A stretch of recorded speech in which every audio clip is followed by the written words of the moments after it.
Hey, watch fans, welcome back. Today we're going to be talking about a very fascinating story, which is, how can your watch be used to actually make money? Your watch, that's right, is an investment to make you money. Time is money. Now, on the wrist, of course, we have the JLC Jaeger LeCoultre Travel Time Rose Gold alligator strap from Jean Rousseau, bespoke alligator strap, unbelievable watch, and I've reviewed this watch several times. Now, we're going to be talking about how your watch can actually be a very powerful business tool. Now, Anthony, that's right, Anthony Farrer, the Timepiece Gentleman, he has talked about this because look, that guy was a master con man, right? And you can learn a lot from that type of character, right? I mean, because it's the guy actually had a major achievement. He went from being a male prostitute. He went from being a male prostitute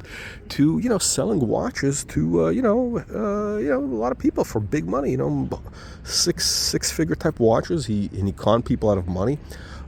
He really actually revolutionized the YouTube thing. But here's what you could learn from this guy. And I'm going to give you from my personal experience, okay?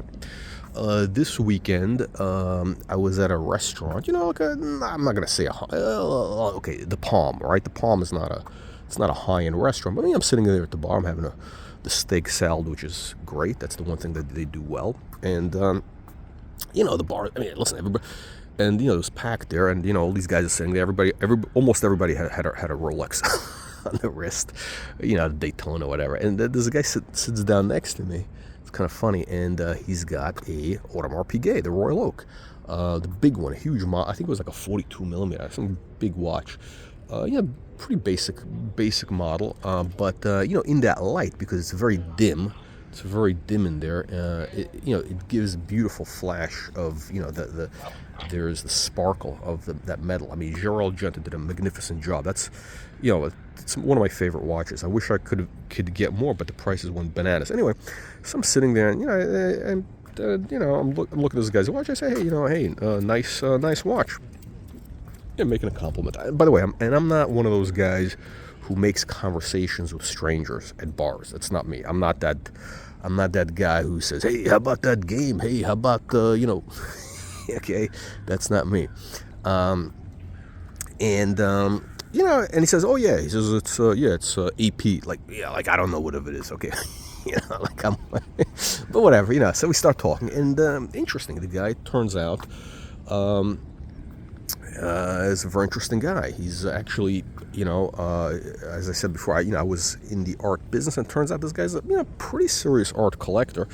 I'm not going to mention the painters the artists that he has, but he's got a couple of serious pieces. Like we're talking about 6-7 figure type stuff, and so I talk about related stuff, the stuff that that I've dealt with, that and he's into. He knows the whole thing. Right now, here's the thing.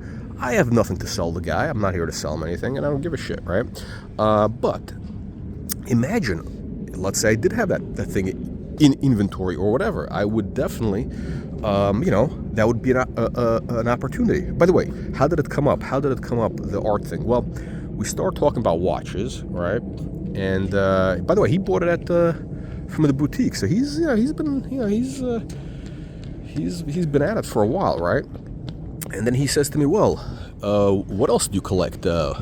Cars, wine, women, art.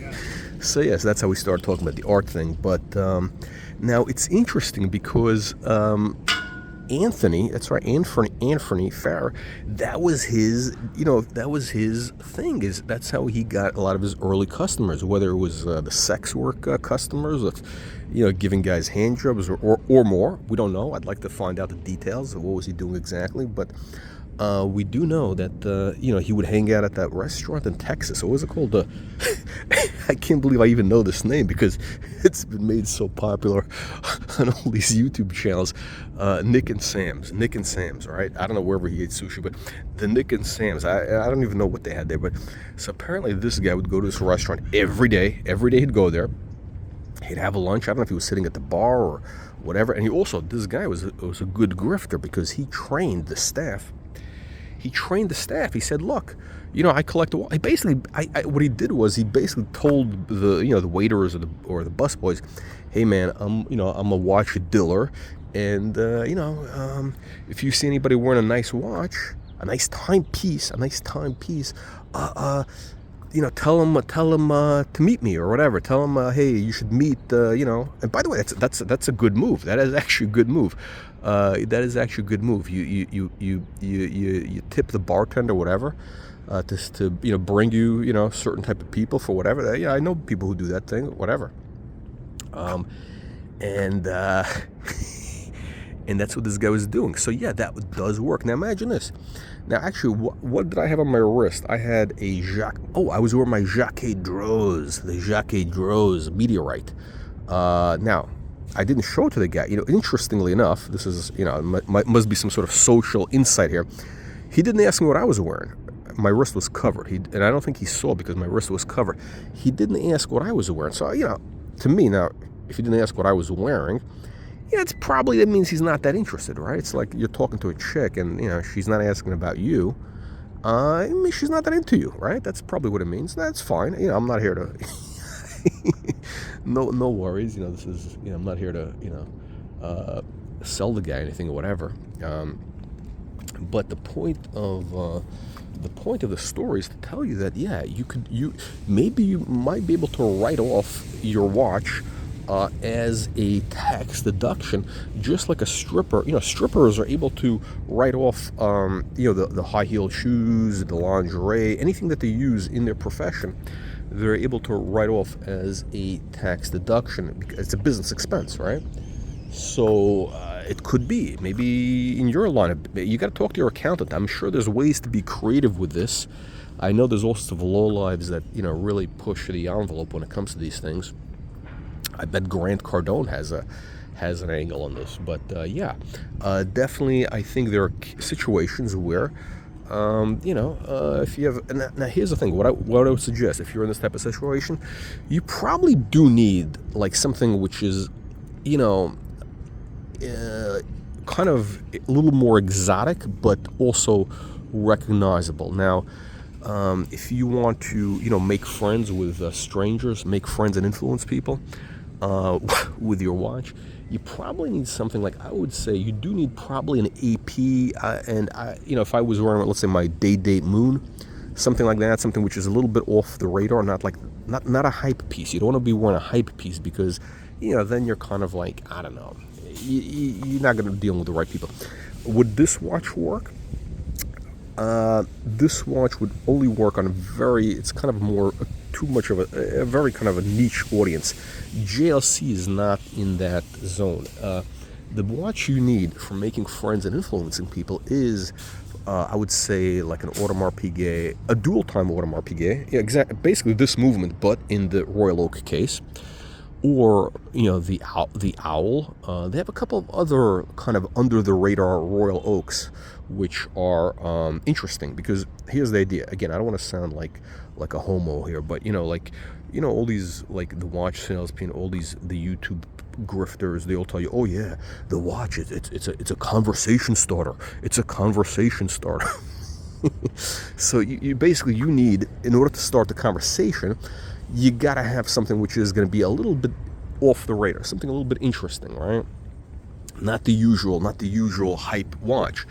And the good news is, that probably means it's going to be a cheaper watch, because you don't need to have, like, basically you don't want to have something like too over the top. You want to have something that's kind of like in that kind of mid-range, because again, if you're using this as a sales tool, you don't want to like intimidate your mark, the person you're trying to con. You don't want to, so you want something which is like, could be a little bit better, could be a little worse than what they have, right? You don't want to like have something which is like, crazy. But yeah, that is, so the Anthony, look, we could all learn from Anthony. Now, so I don't know if you're selling insurance, you're selling, I don't know, a diesel fuel, for boats. You're selling, rotting fish. I don't know what you're selling, but this is for the future. This is something for you to think about. Another way that you could justify overpaying for a luxurious timepiece. Anyway, let me know what you tomato cans and crayon eaters think. Leave your vicious comments below, and I'll see you all on the next one.